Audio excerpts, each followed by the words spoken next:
Hi hello welcome to post 360. నేను మీ మురళీరత్న. అసలు విజయసాయి రెడ్డి గారు మామూలు వ్యక్తి కాదు. పాపం ఆయన జగన్మోహన్ రెడ్డి గారిని వెన్నుపోటు పొడవటమే కాకుండా ఆయనకి చాలా విధాలుగా నష్టం వాటిల్లే పనులు ఈ మధ్య కాలంలో కోకొల్లలు చేశారు.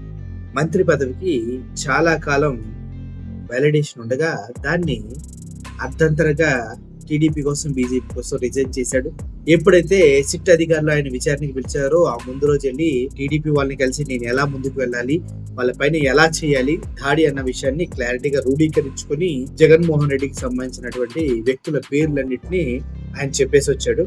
ఇలా చెప్పుకుంటూ పోతే విజయసాయి రెడ్డి చేసిన వెన్నుపోటు దారుణాలు మోసాలు జగన్మోహన్ రెడ్డి గారికి అన్ని ఎన్ని కాదు, రాజకీయాలకి స్వస్థ చెప్తానని చెప్పి పక్కకెళ్ళి మళ్ళీ ఇప్పుడు బీజేపీ వైపు మోరెత్తి చూసి ఏదో ఒకటి పదవి ఇవ్వండి అయ్యా అని అడుక్కునే స్థితిలో ఆయన ఉన్నాడని వార్తలు వస్తూ ఉన్నాయి. ఈ క్రమంలోనే మొన్న జగన్మోహన్ రెడ్డి గారిని విజయసాయి రెడ్డి కలిసినట్టుగా వార్తలు వచ్చి ఫ్లవర్ బొకే కూడా ఏదో ఇచ్చాడు, మళ్ళీ పార్టీలోకి వస్తున్నాడా అని వార్తలు వస్తున్న క్రమంలో ఇప్పుడు అసలు గేమ్ స్టార్ట్ అయింది. సిట్ అధికారులు ఆయనకు కూడా నోటీస్ పంపించడం జరిగింది. ఎందుకు? లిక్కర్ స్కామ్ లో విజయసాయి రెడ్డి గారికి సిట్ అధికారులు నోటీస్ పంపించారు. ఈ లిక్కర్ స్కామ్ ని ఒక రూప శిల్పిలాగా తయారు చేసిందే ఆయన. ఇప్పుడు ఆయన్నే పిలవడం అనేది ఆశ్చర్యం వేస్తుంది. ముఖ్యంగా ఒక విషయం చెప్పాలంటే ఈ నెల 12వ తారీఖు అంటే రేపు ఆయన వెళ్లి సిట్ అధికారుల ముందు ఆ విచారణకి హాజరవ్వాల్సిన అవసరం ఉంది. చేసిన మేలును మరిచి ఒక వ్యక్తిని పూర్తి స్థాయిలో మోసం చేయాలని చూస్తే చెడపకురా చెడేవు, నువ్వు చెడుపుకుంటే నీ దగ్గరికి ఆ చెడు వచ్చి చేరుతుంది అనేది వాస్తవం. అలాగే విజయసాయి రెడ్డిని అన్ని విధాల కార్నర్ చేస్తూ ఇప్పుడు ఆయన్ని కూడా కేసులో విచారించడానికి పిలవడం జరిగింది. అది కూడా ప్రత్యేకంగా నోటీస్ ఇచ్చి, ఇంత ముందు ఎవరైతే జగన్మోహన్ రెడ్డి గారు స్నేహితులు కానీ ఆయనకు సంబంధించిన వాళ్ళు ఉన్నారో వాళ్ళు వెళ్తే వాళ్ళని అరెస్ట్ చేసి రిమాండ్ కు పంపించిన సందర్భాలు కోకోలేదు. కానీ విజయసాయి రెడ్డి ఇప్పటి వరకు సిట్ అధికారులకి 4-5 సార్లు వెళ్ళి కలిసినా కూడా 2 గంటలు 3 గంటలు మాట్లాడి బయటకు వచ్చేస్తాడు. అంటే ఈయన రాజ్యం దర్పం ఏంటో ఎవరికి తెలియదు. ఈయన అప్రూవ్ గా మారాను, లిక్కర్ కి సంబంధించిన విషయాలన్నీ నాకు తెలుసు అన్న విషయాలు చెప్తూ ఉన్నారు. కానీ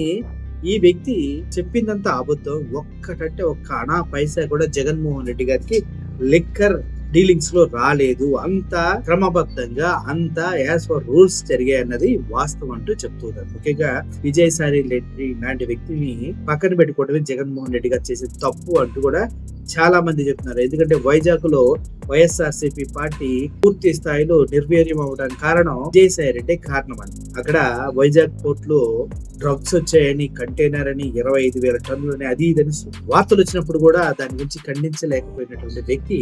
ఇటువంటి వ్యక్తుల్ని ఎంతగా దూరంగా పెడితే అంత మంచిది. మళ్ళీ జగన్మోహన్ రెడ్డి గారి దగ్గర చేసుకోకుండా ఉంటే చాలా బాగుంటుందని మేము అనుకుంటున్నాం. అంతేకాదు ఆయన పైన చాలా సెక్షన్స్ పెట్టడం కూడా జరిగింది. 409, అధికంగా 420, 120, అదే విధంగా BRW 34/37 IPC section 7, 7A, 8, 12, 13 subsection 1B, అదే విధంగా 13 subsection 2 of petition of corruption act 1988 of CIDPS Mangalagiri. ఇది ఆయన పెట్టిన సెక్షన్స్. అదే విధంగా ఆయన ఈ 12వ తారీఖు అక్కడ అటెండ్ అవ్వాలంటూ ఉత్తర్వులు ఇచ్చారు. ఆ లెటర్ మీరు చూస్తున్నారుగా పక్కన అదే.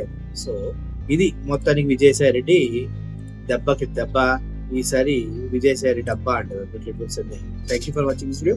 Murali signing off. Thank you so much.